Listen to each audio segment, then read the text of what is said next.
Hello, my friends. I hope you had a fantastic day so far. Thank you for coming back this week. This week, I'm back with a brand new interview, this time with Dan James, who's a great DJ friend of mine, who I've done some work with across a couple of years or so. And we were talking about how DJing as a whole and that industry has evolved, but also how that has a knock-on effect to a more traditional job. So hopefully you're going to take some value from this episode. As always, if you did, I'd love to hear what you think in the comment section down below, and I'll see you in just.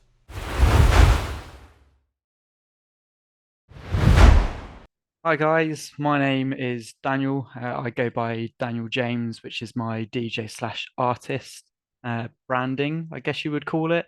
First time of doing this, so let's see how it goes. I am a DJ. I'm based in the sort of Wiltshire, Hampshire area. I'm known for doing my four deck sort of house and techno and quite sort of heavy music, mainly in clubs and sort of special events and stuff like that, basically. Thank you ever so much for coming on and Have me. having this exciting conversation that I don't even know where it's going to.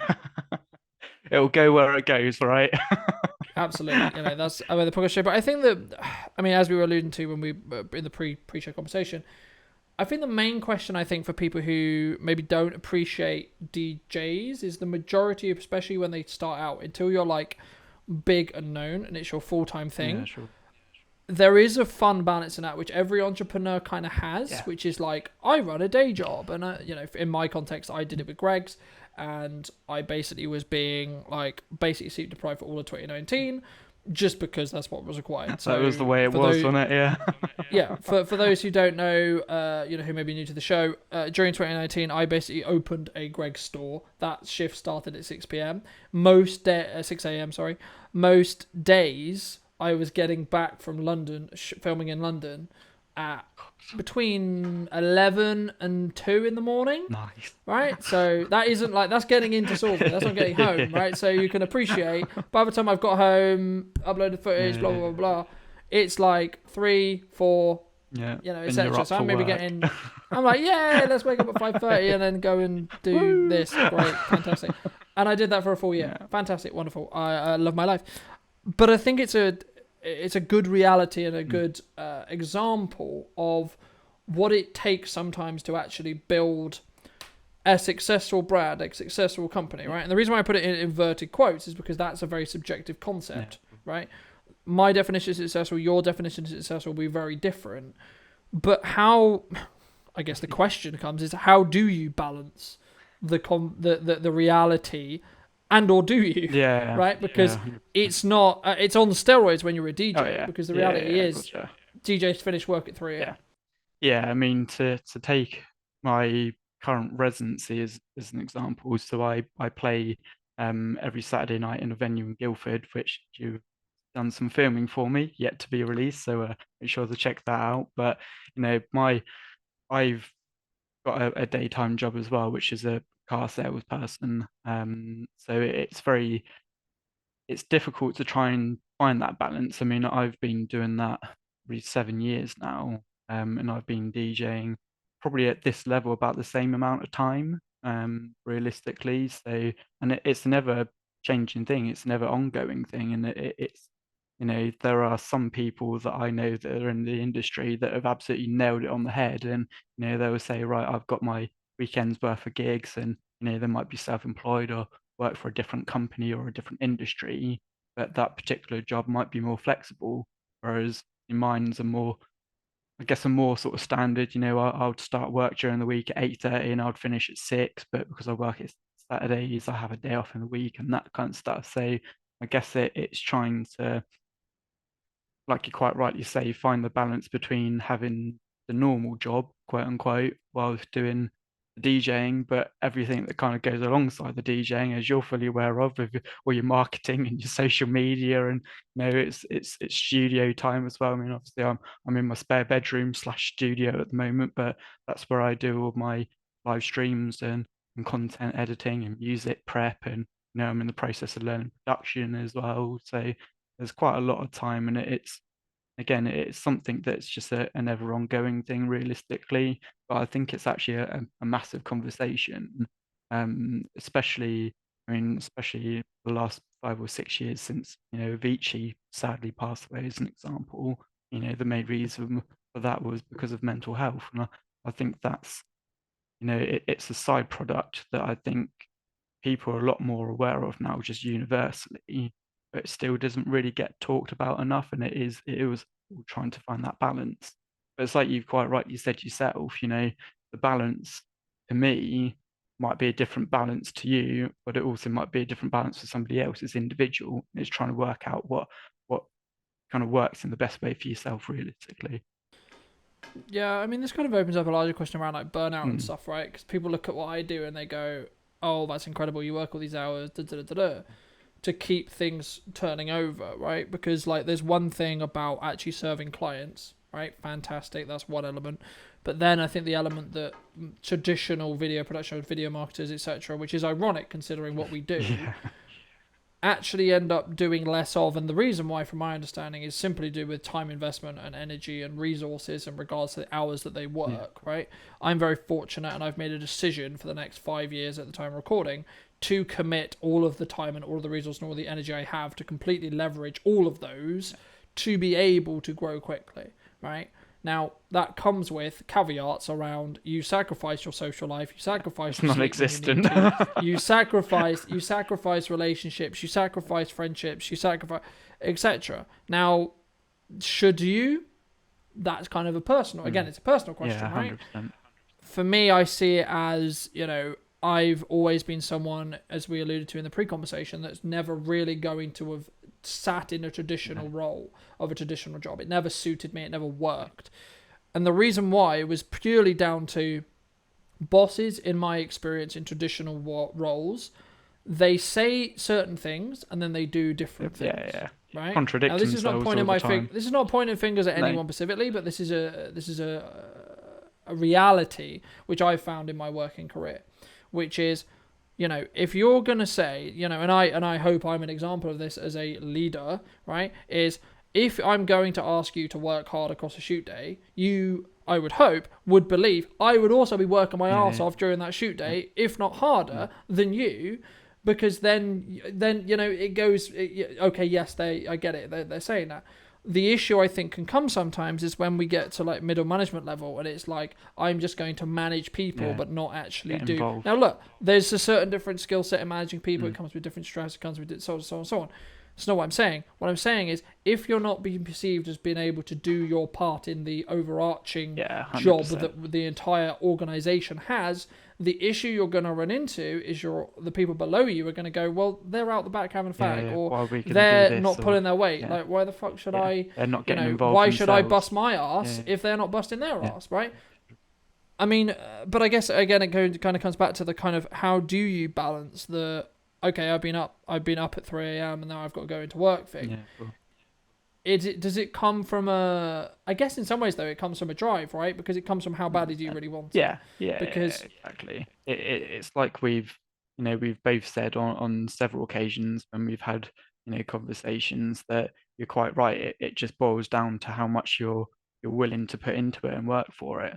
It's one thing, especially with this whole music industry stuff, that I've realized really over the last sort of year or so, but it's really kind of, especially since I've been doing my residency for the last 4 months, like just I guess that it's seeing the appreciation of the effort that you put into it, and it's like it's seeing it come back to you almost, and you just sort of think, yeah, okay, this is it, this is what I should do, and it's that realization. It's almost like a light bulb moment. You're just like, oh my God, this is actually like this is what I should be focusing my time on. But it's again, it's a conversation that we've had beforehand, isn't it? I think it's almost human nature to kind of say, right, what's the easiest and the quickest route of doing this, which is completely fair. People want to be able to do it. If somebody came to me and said, right, I'm going to offer you £1 million or something for a contract tomorrow to do DJing full time, yeah, I'd probably do it. But would I feel as good if I was to just say, yeah, okay, I've got £1 million contract, but what do I still have out of that? Or do I spend the next 3 to 5 years, working my finger to the bone and, probably suffering a little bit because of that, but knowing that I've worked on it myself and I've got it to X point, and I'm out there and then doing it properly, if that makes sense. Yeah, I mean, this is where the concept of like, oh, you're so lucky comes from, Mm, right? I mean, me and David, for those for the audience who don't know, David and I run Cashmere Rags, and David previously coached me, and we had this conversation when I was coaching, but we have it now, which is like, I'm doing work now where, while simultaneously getting handed the rewards for the work I did 6 or 12 months ago.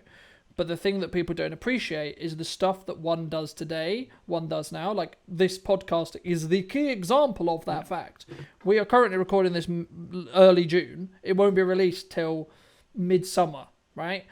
Just because of how far ahead I am on podcasts and etc. etc. etc. But that's the reason why I can stay consistent, because when I'm busy with productions, I can't do podcast editing, right? Or podcasts or etc. But because I'm so far ahead, and when I'm not on productions and when I'm in those semi-lulls that happen naturally with any business, especially when you're freelance and when you're running your own production company or any company in general, but I'll use mine as an example, you have lulls, right? So how do you use those lulls? Are you using it to mean the lulls are less because you can use that time to develop marketing opportunities and etc. But even when you are busy, are you continuing to market, right? One of the main reasons why I've been quote unquote successful is because I continue to market no matter how busy I am on production, right? Which causes some logistical challenges on how, and we're constantly trying to fix and optimize those.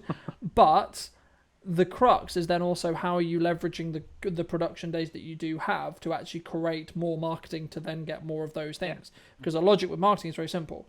The more you put out, the more you articulate what you do, the more of that thing that you'll get, right? So if I want more coaching clients, okay, I need to talk more about coaching in my marketing.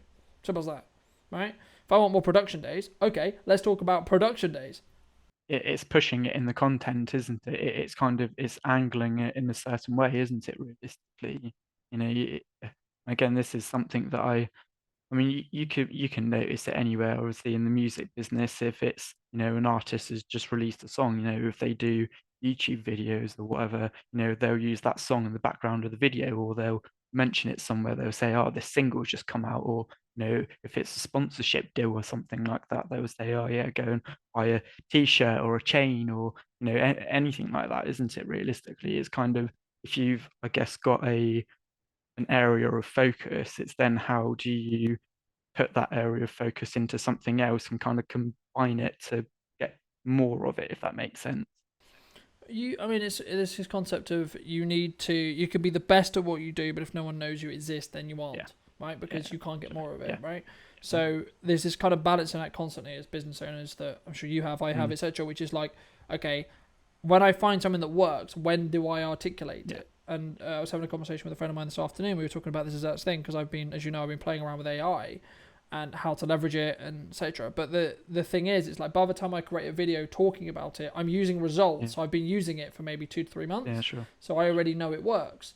If you really want to know what I think's going to work today, look at what I'm doing, not what I'm saying. Because what I'm saying comes from experience and comes from, I already know it's going to work. That's why I can talk about it with conviction, right? Because I won't talk about things that I'm testing because I don't know, unless it's like, oh, I'm testing this thing, right? But if I'm saying this actually does work 100%, I know it works 100% because I have bags of evidence to prove that. You've got the background evidence, haven't you, to prove that fact, haven't you, at the end of the day? Yeah. But I think it opens up an interesting conversation, because because I'm sure there's people who are watching this who maybe have come from your side, audience wise, etc., that are like, okay, I have a passion for mixing, I have a passion for music, I have a passion for electronic music, house music, whatever.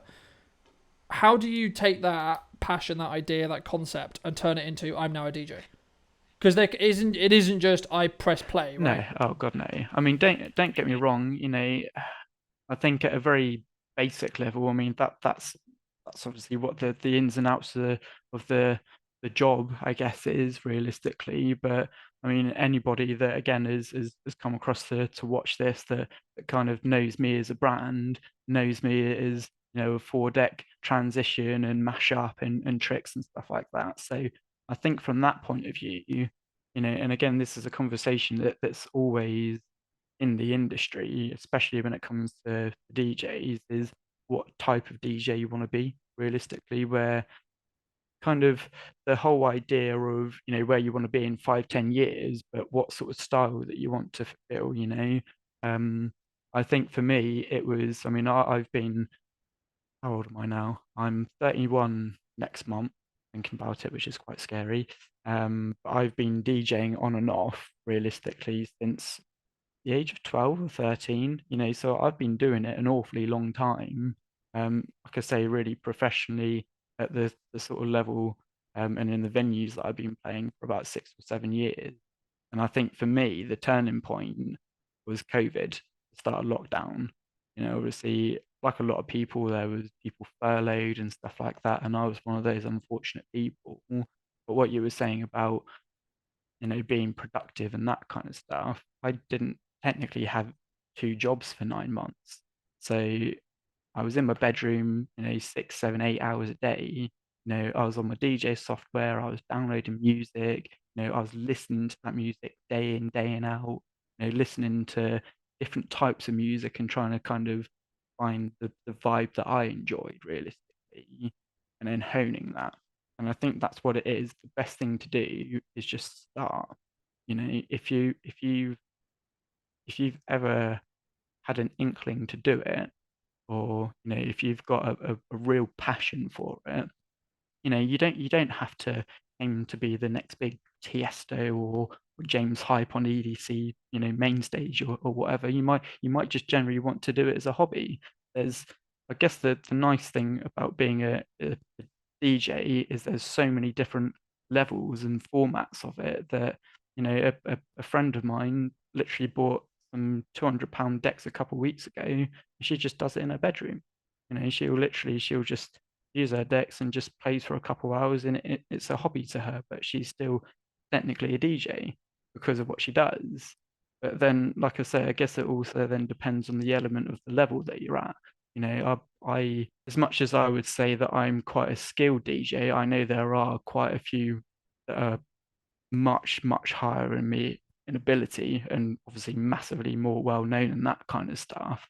But like I say, I think it kind of depends on the sort of standard that you want to do realistically and kind of where you see yourself. I think really the issue with kind of finding the fine line of where you sort of say you're an actual DJ. And I think this is unfortunately one problem in the industry. It's the same argument with all the people that are the old school DJs that played on vinyl and stuff like that. You see all the posts and memes and stuff saying, oh well, DJs nowadays, if you put in vinyl in front of them, they won't know how to do it.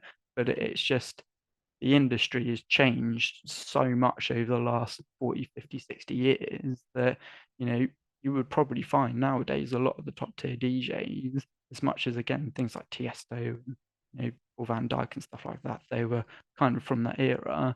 A lot of up and coming DJs now probably wouldn't have a clue in the nicest way possible. But it's also going with the times, isn't it? Realistically, I've got a bit of experience in vinyl. I can't remember the last time I touched it, probably 10, 15 years ago, to be fair. So it would probably be an absolute train wreck now, but get me on a set of CDJs and I'm away. I think this is an important point though, because and this is the same as true in the business world, corporate world, videography world, writing world, whatever. Any industry has this. It's the concept of there's always going to be a larger mountain to climb, 100%. right? I can sit here and say I'm incredible, I'm this, I'm that. Yeah, but that I am in subjective terms to where I was, and that's the important element. And I said this to you, I've said this to others. It's like you shouldn't necessarily. You could use them as inspiration. You should look to them to see what their journey is. You should see what lessons you can learn from them. Sure, fine. But the point of looking at others is not to go, I'm trying to compete with these people, 100%. right? Because that's not a fair comparison. No. Because you don't know what advantages they had that you didn't have. You don't know what disadvantages Exactly. they had that you didn't have, etc. But the thing you can say is, okay, where was I 6 months ago? Where was I a year ago? Where was I 2 years ago? Where am I going to be 2, 3, 6, 12, 18, so on, right? Where am I going to be in that scale? And that's why you versus you is so important. Because as long as you're outperforming yourself and you're doing more and or you're performing at a higher level yourself than you were, that's what matters, right? Because I think for me, and this is why I find it really interesting when technology starts really progressing, because it's a difference in mindset, right? There's a control element in that, which is like, can I use technology to move my business forward? Yes. Okay, cool. But then there'll be a percentage of people who go, yeah, but it doesn't have the same feel to No. it, right? Now, okay, I get the point. However, I hate to be the bearer of bad news. Technology is going to continue to move forward Oh either way, yeah. right? There's no getting away from And it now, the is there? market, the market, the people who pay you don't give a No, shit. Sorry, they no. don't, right? So either you're going to get with the times and move forward and learn how to leverage the tools which technology is giving Yeah, you. You know, I was very fortunate, and I'm sure you were as well, because we're roughly same age, just like not by 6 years or so, yeah. but like we both grew up with the rise of the internet, right? The Oh, yeah. concept of social media for us is like, yeah, of course, Who that's a hasn't? thing, right? But the thing is, and again, I keep alluding to David, and one of the main reasons why I allude to it is because he's 20 years older than me, Sure. right? And the reason why he and I work so well together is he teaches me things that are traditionally like, traditional concept. Because he was like, what the fuck's the internet? Right? Like, for him, he didn't grow up What's with it. Facebook? Right? Literally, for a long time, that's the conversation, right? But the thing is, to me, the reason why me and him synergize so well is because he can come at it from a traditional, Yes. old school perspective, and I can come at it from, no, we're leveraging technology, and this is how you cut Yeah. corners here, and this You've is how we got can use it here. both like benefits of both sides of it, But haven't exactly, you don't you have a downside, right? So I guess the question that comes from that though is, how does a want to be DJ, someone who's interested in DJing, etc., that because there's this concept of like a friend of mine said to me ages ago, Colin, people are going to look up to you. Like my first reaction was like, okay. That's how you deal with it, isn't it? It's kind of that light bulb moment of like, Oh God, shit, you're yeah. right, right? Shit, you're right. Yeah. Okay. But it opens up an interesting question, which is like, I guess, firstly, how did you develop your style? But then secondly, what would you say to someone who's like, I like the idea of DJing, but I've got no idea what kind of DJ I'm going to be or want? Yeah, sure. Yeah, I mean, I guess sort of going off the question about how I develop my style, I've always been into dance music, basically. My dad and his brother were both DJs themselves in the sort of 70s and 80s, and I always remember growing up. We would always have a Ministry of Sound CD playing on and that kind of stuff. So I guess, I've always kind of been in that environment. I've always loved my house music. I went through a phase of loving my big house and EDM and future house stuff like that. And as much as I still like that, my thing now is mainly tech house. And it's, how do I put it? It's one of those where you really kind of have to. I mean, you've obviously seen it firsthand. He, he does this like, but I guess what I try to do is, like I say, I do 3-4 deck mixing. So I'll have one track playing, I'll be bringing another one in, I'll have like a instrumental of another song, and then I'll have an a cappella, and then I'll just basically just do it all together. I'll just chuck it all together, make a live mashup, and then do some sort of trick, and then just big drop. For me, like so many DJs out there, it's all about the journey. But for me, it's the journey, but bringing the energy, it's bringing the vibes, and it's that moment of like getting to the end of the set for myself, but also the people that are there watching and going, fuck me, that was incredible. And just like, and this is something that I've noticed a lot, especially with my residency. Like my residency, I do my thing, and I've noticed, like I said earlier on, I've been there like 4 months now, every Saturday, and I'm seeing people come back, and I'm gaining followership, and I'm getting people come up to me at the end of the night. You're like, how do you do it? I'm just like, it's just pure, it's time and dedication, like we've spoken about No, already. But no, it's magic. yeah, Come on, it's it's just magic, God's and it gift. just appears. Yeah, pretty much. But then following on to that, I guess again, I mean, the end goal as a DJ, right, is you want to be in the crowds playing the venues that you want to play the music that you love, right? So for me, as much as my background when I started doing this professionally 6 or 7 years ago, I was doing warm-up sets. I would I would literally go into local venues and I would say, right, can I do the first hour for you? Here's my Mixcloud or a SoundCloud or a YouTube video, whatever. And then I would do like a Friday night and I'd do like the first hour or so. And the whole idea of, for those of you not in the industry, the whole idea of the warm up is to get kind of people grooving a little bit, but not then just going straight on and playing all the big bangers and getting everybody rowdy straight away, if that makes sense, kind of setting it up. And it literally just developed there. But it also then got to the point where, because the connections that I bought and the skills that I developed, I then started having a bit more leeway doing that and then getting involved in main hour sets and stuff like that. But then I was going outside of what I was really wanting to do, which was your house and stuff, because I was having to learn how to do open format, which again, for people outside the industry, is playing any genre of music. And deep down, I knew that wasn't what I wanted to do. Now, I am massively thankful for it because it then returned me in consistent work for the last, again, 6 years or so. And it's really in the last sort of 6 months, I've really kind of said, right, this is what I'm doing. This is where the brand's going. I'm so thankful to be in that position. But one thing that I will say is it will not happen overnight. It was a good 5.5 to 6 years of me doing some gigs that, to be honest, were pretty shit, but just grinding through it and just saying, right, you've got to do this, you've got to show up to that place, you've got to support these people. This is the sort of venue you've got to do to get to here, and I'm glad that I've done it because it also gives me a comfortable skill to know that if I ever had to do that kind of event again, I've got the ability to do so. I was talking to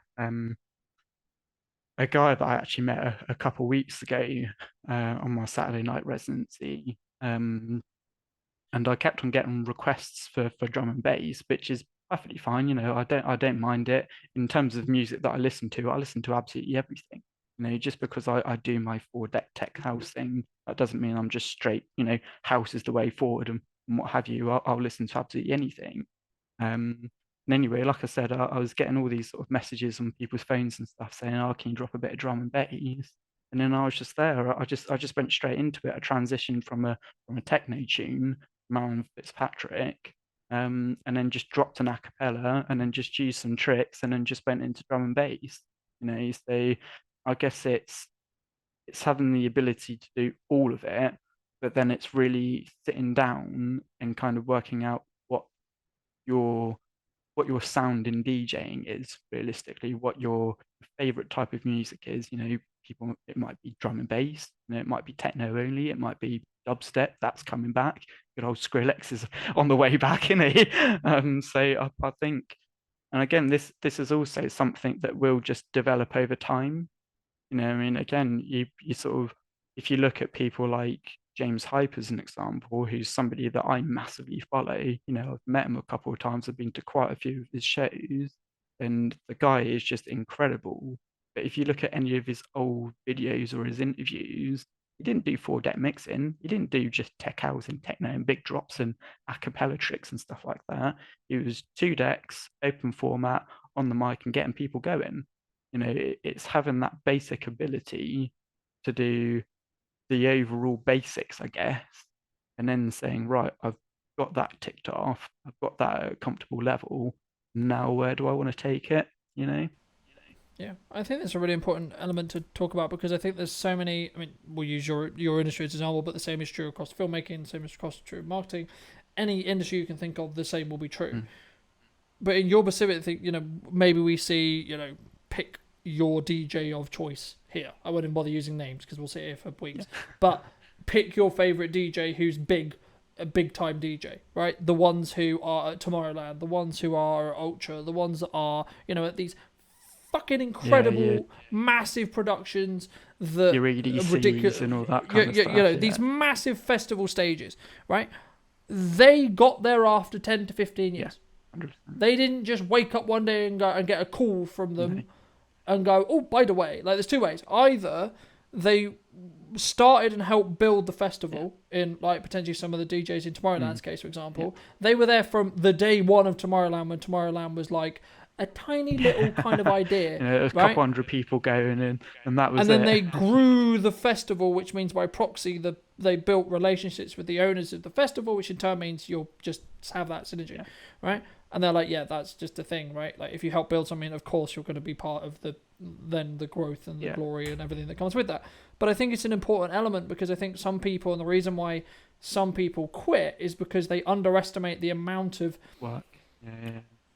not just work, but the amount of, I guess, in some ways, gritting teeth moments, Yeah. shitty clients, shitty venues, Yeah. so on, so on, so on, so on. And this is not meant to be like a personal attack or anyone. Mm. It's just like you don't synergize with that Yeah. thing, right? And it's a concept that I've said for a long time, which is like eating Mm. shit, right? How long are you willing to eat shit for, right? And we had this conversation about potentially you going full time with DJing, and I said to you, the difference is very simple. Instead of eating shit in 2 jobs, you're eating shit in 1, and it's worse, and there's higher stress. That's Yeah. it. It doesn't go from like, oh, I'm full time, magic, Yeah. wonderful.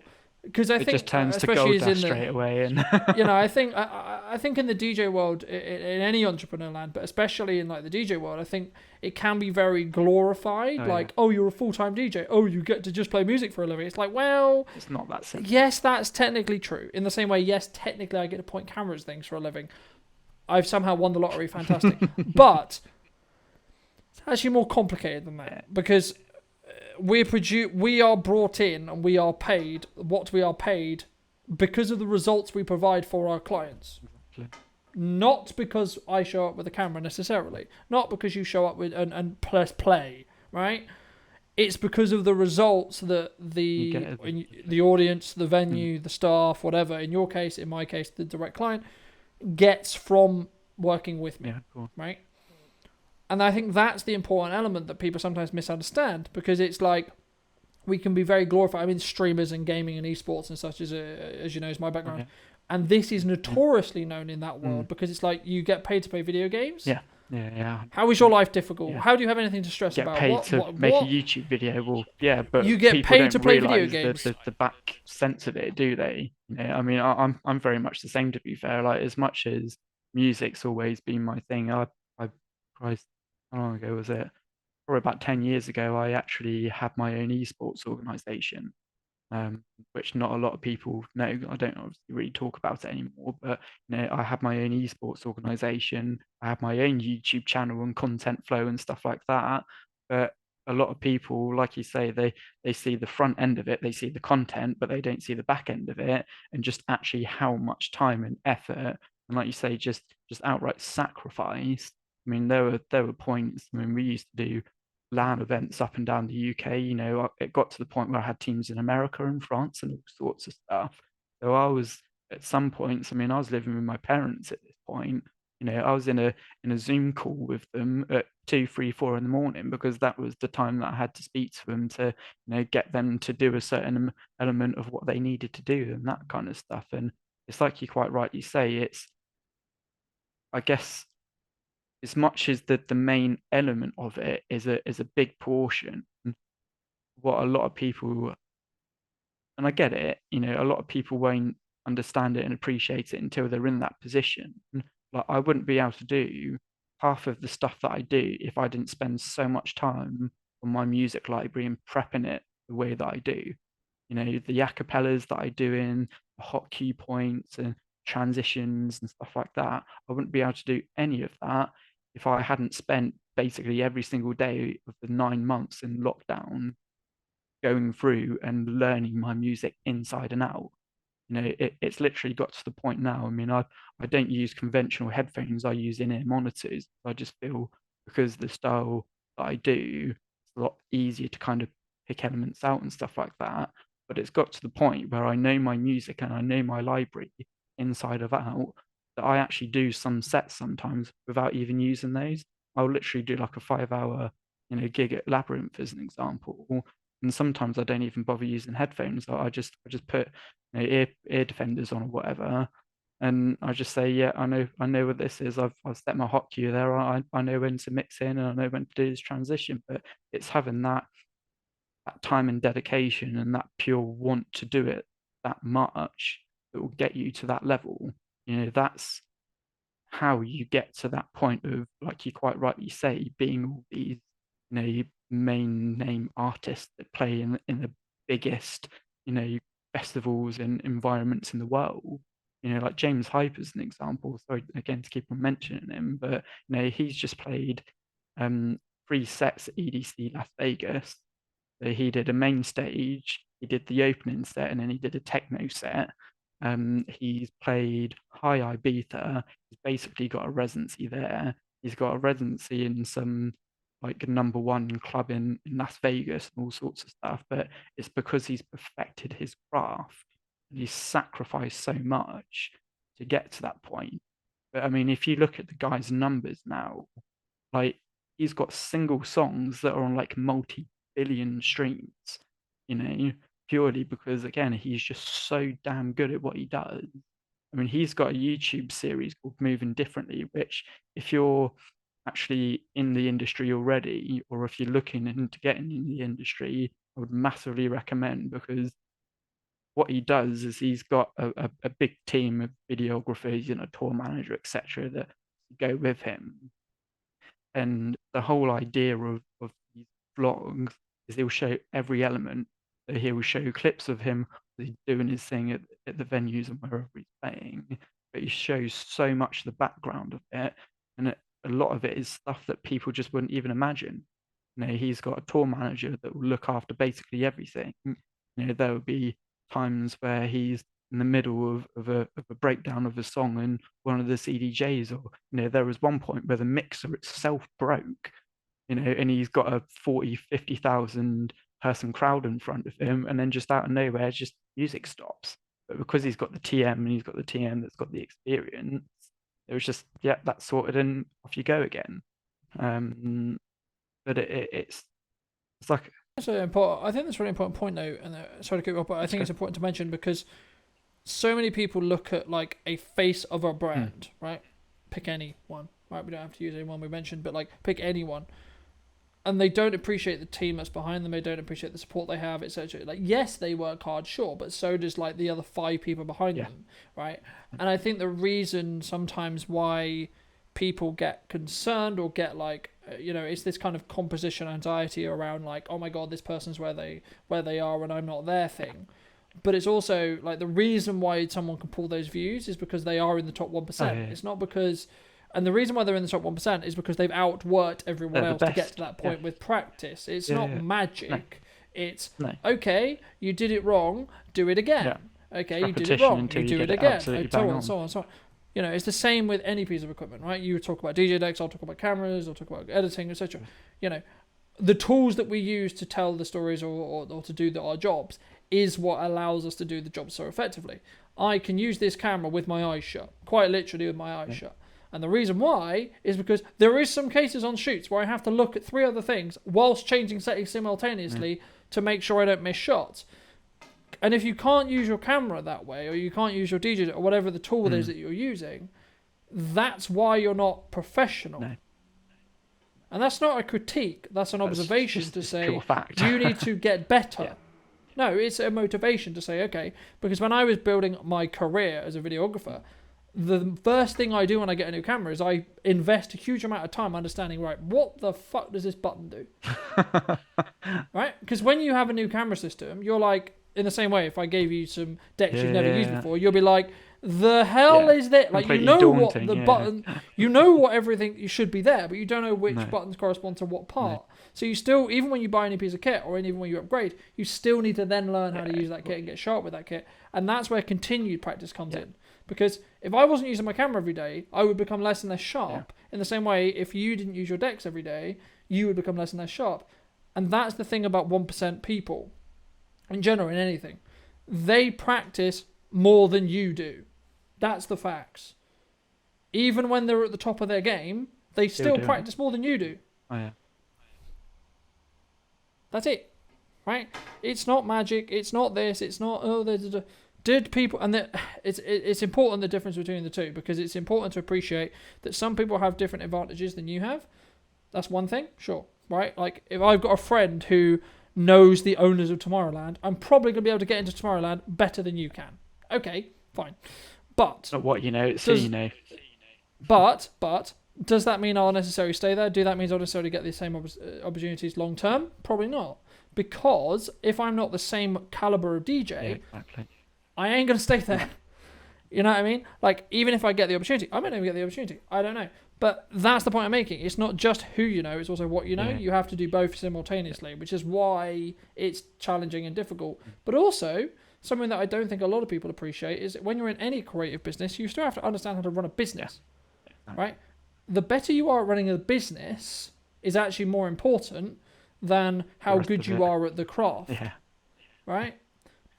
To be honest, because if you're not very good at business, you can't actually keep it profitable, which in turn means you can't have the sustainability to be able to get really, really good, and or bring in the people who are better than you, right? But able to do that in such a way that's still profitable, right? But for those who, you know, have been intrigued by this conversation, have been like, yes, okay, I've got to listen to your set, or etc. You know, where's best for people to reach out to you? Maybe a venue's listening and they're like, actually, we've got a spot. Let's see what you can do, etc. Or someone just wants to reach out. Where's best for them to do that? Okay, I'm pretty much across every social media that you can think of. So it's just Daniel James on Facebook, Instagram, and my email is danieljames.booking@hotmail.com. And for those who are listening who are trying to build a DJ career in, say, the next 12 to 18 months, what advice would you give them if you could only say one thing to them? Consistency. Realistically, consistency. The more consistent you are with everything that you do, one, the better you're going to get at it, and the more noticed that you're going to get, realistically. You know, it's one thing, and this is something that I'm really thankful for the residency that I've got. I got that residency purely because I knew a guy on Facebook. I was always sharing my posts. I'm always live streaming. You know, there's always some form of content or something that I'm putting out there. He said, "I've seen your stuff. I've got the perfect gig for you," and that was literally it. The consistency. Thank you for coming back, ladies and gents. I hope you took value from this episode. If you did, make sure to be subscribed so you don't miss next week's exciting interview with someone new and exciting. It's going to be great. Hope you have an incredible week. I'll see you very soon for some brand new content. And if you'd like to hear how video can help your business in 2023, I'll leave my information somewhere below this video. And I'll see you